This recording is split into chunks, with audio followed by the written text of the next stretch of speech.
Hello বন্ধুরা, তোমরা সকলে কেমন আছো? আশা করি সকলে ভালো আছো। আমিও ভালো আছি। দেখো, আমি এখন এই কচুর লতি বাছতে বসে গেছি। আমাদের দাদা এনেছিল হাট থেকে। এই লতিটা দিয়ে আমি আজকে চিংড়ি মাছ দিয়ে রান্না করব।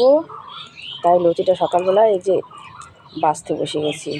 শুনতেছো বেটারা? বুঝেছো?